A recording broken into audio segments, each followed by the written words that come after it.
Hey guys, and welcome back to the video. My name's Clark. The reason I'm here, I'm a social worker in California, and I'm trying to contextualize and frame the effects of Trump's new big beautiful bill from my perspective and from the perspective of the average American, and give you an idea of the effects it's going to have. The reason I made it, recently I was talking to a friend of mine who is a social worker, and she was telling me that she doesn't even know what's going on with the bill. She works full time. She's recently bought a house. That's a lot of Americans' experience.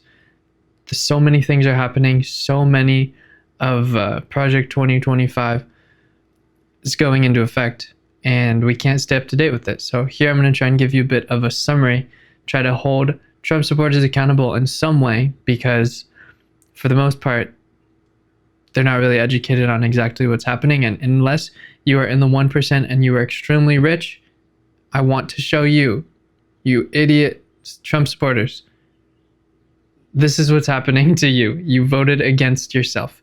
You voted against your financial benefits. And I'm mostly going to be talking in regards to social policies and social safety nets. So the ones that I'm going to go over are SNAP benefits, Medicaid, also known as Medi-Cal, and SNAP benefits is EBT or food stamps. I'm going to be talking a little bit about education, taxes, and immigration. I think those are the ones that are going to affect most Americans. So, two things that this big, beautiful bill is, and it just passed the House. Now it's in the Senate. It narrowly passed the House. Now it's in the Senate, where it will get revisions, but it could pass the Senate too. Then it would potentially go into law. I'm just trying to contextualize that. It's not set in stone yet. However, two things that it is. It's a transfer of wealth from the young to the old, and I'll explain why. And it's also a transfer of wealth from the poor to the wealthy. And this has been called the reverse Robin Hood bill by some. So, first header is this. He's giving you crumbs, calling it a feast. Okay? Now, why do I say that? The reason I say that can best be explained in my parallel between the COVID stimulus checks and the tax benefits for the average working class American proposed in this big, beautiful bill. What do I mean by that? Okay. Everyone got $1,500. Maybe you got a few stimulus checks if you were under a certain income limit during the pandemic. You're getting paid off.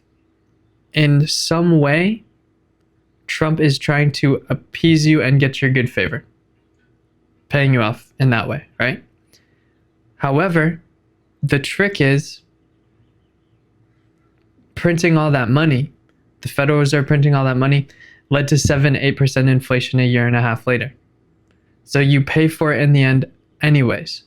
Let me explain the part of this bill where the parallel is drawn. So they said elimination of taxes on tips and overtime pay. For people where overtime pay and tips matters to them, to working class Americans, working class people working jobs where they're getting tips, for example, it's pennies on the dollar that you're going to be benefiting from that. It's negligible. However, at the same time, what's also written into this bill are massive tax cuts for the wealthy, and they're also able to transfer wealth without taxes. Overall, what that's going to do is it's going to increase the federal deficit. And I will give you specific numbers on that as I get into the video a bit more. But yeah, you're getting a little bit here, but behind your back, they're taking a lot from you over here. And that does fall on the younger generations, because when we're in a deficit, it's next generations who have to pay that back, right? At interest rates and higher taxes. Income tax is the number one way the government gets money and pays down federal debt. So before I dive a little bit more into this, I'm going to explain what exempt means in regards to these policies. So it means excluded from the rule or spared from having to meet it. Essentially, you would automatically qualify for things. And when I say that the exemptions are being changed, I had to look that up and define that. So now we're going to dive in to the meat of the bill. So first, we're going to talk about Medicaid. All right.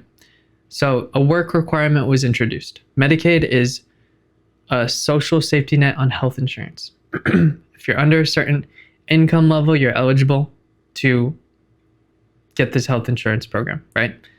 It's supposed to be a support social safety net. Now there's work requirements, so they're tightening it up, right? They don't want as many people to benefit from this and be able to receive Medicaid benefits. The mentality behind that is, oh, they're these welfare seeking people who don't want to work and they just want to sit around and get basic medical coverage, I guess is the idea, right? So I can't remember if this is regard to SNAP or Medicaid, but it was 80 hours a month you have to be volunteering, working. Like, some people, that's just not achievable for them. So that's going to bar a lot of people from receiving these requirements, right? It also puts a lot more administrative tasks on the states, which could lead to, for a short period of time, while they're transferring over those responsibilities from the federal government to the states, it could lead to a lot of people not receiving their coverage during that transition period. Essentially, they're just trying to say, states, here, you deal with it. This isn't our problem. We don't need to give people healthcare benefits. And also there's coverage reductions, right? That pretty much the two last things I just said are coverage reductions that effectively. So the impact, the Congressional Budget Office estimates that these changes could lead to at least 7.6 million individuals losing Medicaid coverage by 2034. What does that mean? Let's connect that back to the average person. That means if you're working a job that you hate, but you get medical coverage through it, you are going to have a lot less ability to quit. And that's what Jeff Bezos, Elon Musk, Trump, that's what they want. That's their prerogative. They don't care about you having health insurance. They just want you to keep working that Amazon job where you barely can use the restroom and you're working in the factory just 24/7 just to make ends meet. So that's by 2034. That was what was projected. So now I'm going to jump into the next one. This one is SNAP. So there's funding cuts and stricter eligibility on SNAP. So there's work requirements. That's another thing that just makes it harder to get. I know in California, from EBT, you can apply if you're under a certain income and get up to $280 a month on food. In California, that's nothing. That's, yeah, maybe you can survive off that. But if you're unemployed, don't have any savings, they don't even want you to have that, right? So they're shifting the SNAP costs from the federal government to the state as well, right? So they're telling the state, you have to pay for that. And inevitably that will lead to some states lowering it. Maybe they don't have the funding, etc. The federal government doesn't care. What's so ironic about that? That's really not going to save that much money in the grand scheme of things. Well, let me give numbers. $230 billion in cuts to SNAP over the next decade. So they're trying to reduce federal spending on food assistance.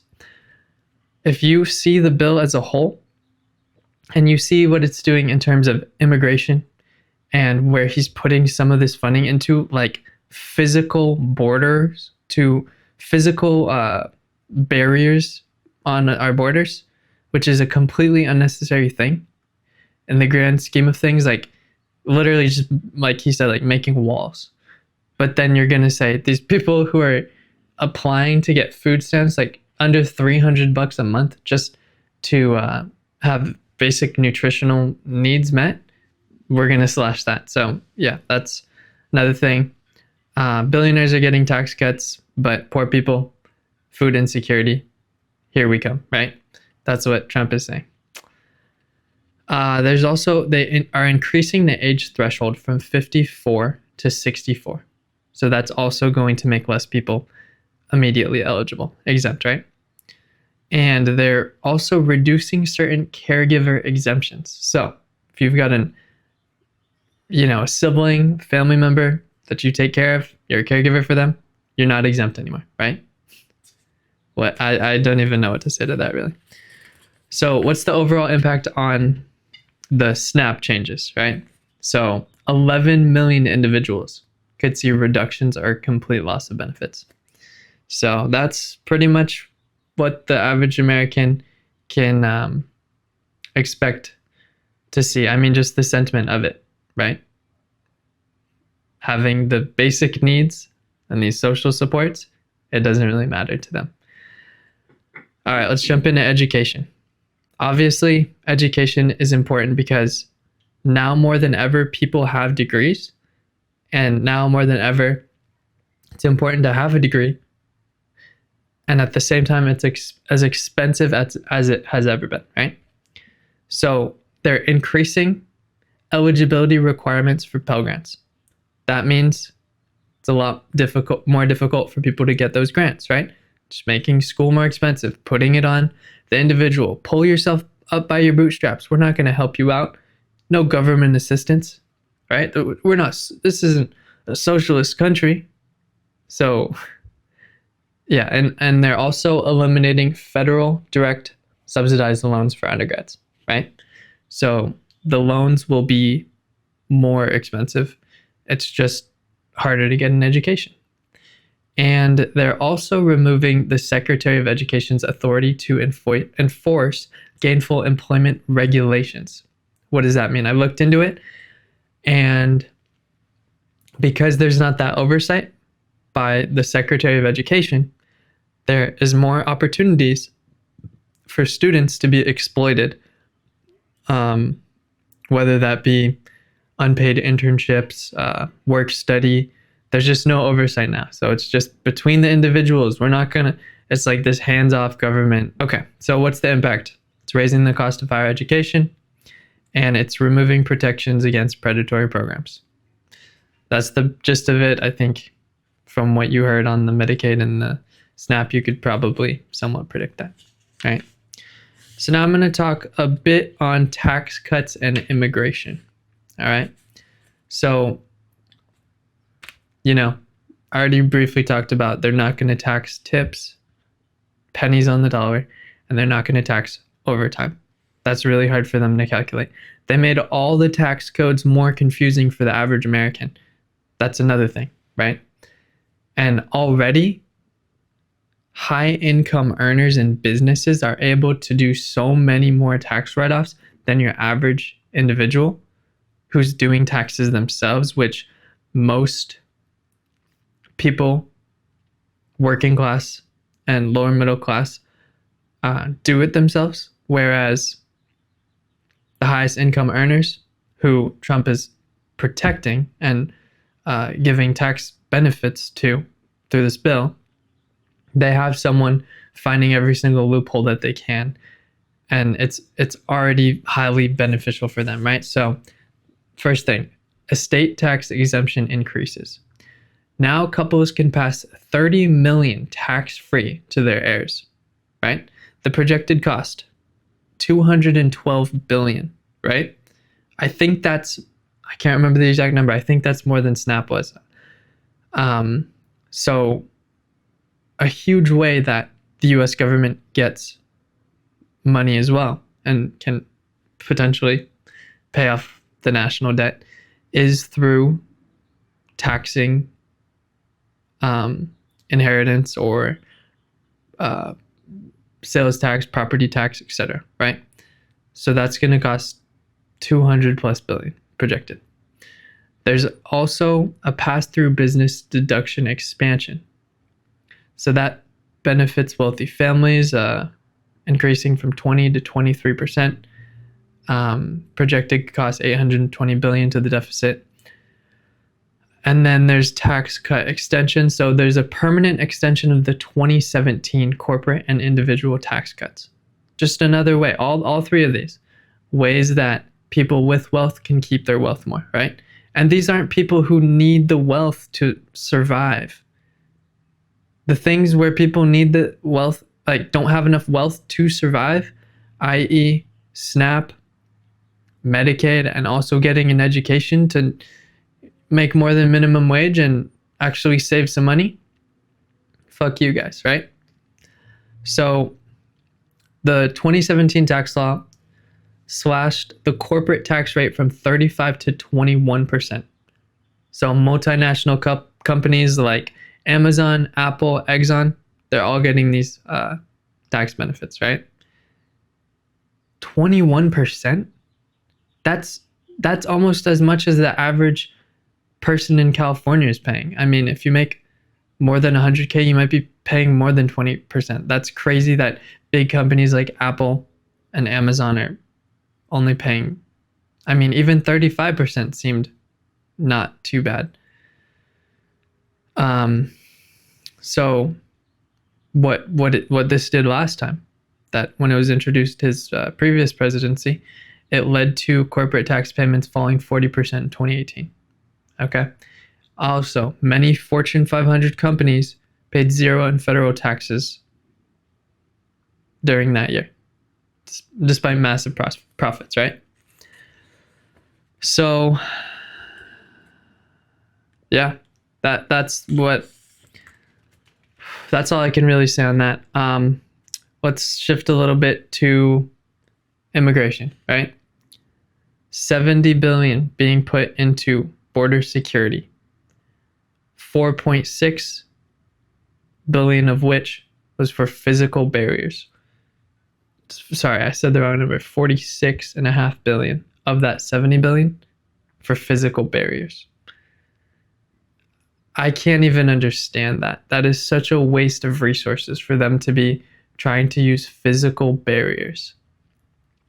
Another thing, they're funding additional Border Patrol agents, surveillance, and inspection technologies.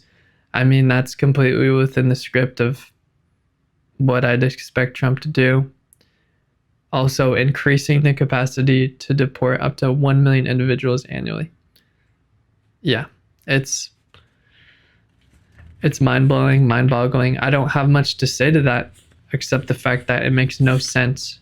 Why is this something that's being focused on? There are so many other issues that need to be dealt with, and this bill really shows corporate greed, and the interests of the 1% are, it's not even being disguised anymore. It's plain and clear. And Trump supporters are still denying it because they're just not reading this. They're not educated on this. All right. I'm going to give you a financial summary of this bill because we went through all the different subheaders and sections. So, the debt ceiling, it's going to raise the federal debt ceiling by $4 trillion, right? It's also going to add an estimated $5 trillion to the national debt over a decade. So, they always talk about Republicans are anti-government, right? They don't want the government meddling in things. It's more cost effective, it's cheaper. No, it's not. We're already 36 trillion in debt, and that's going to fall on younger people. In every way possible, it will fall on younger people the more we go into debt. Warren Buffett said we should be impeaching people, politicians, not reelecting politicians who add to the national debt, because it is hurting the US down the line, right? But Trump doesn't care. He's towards the end of his life. He doesn't care.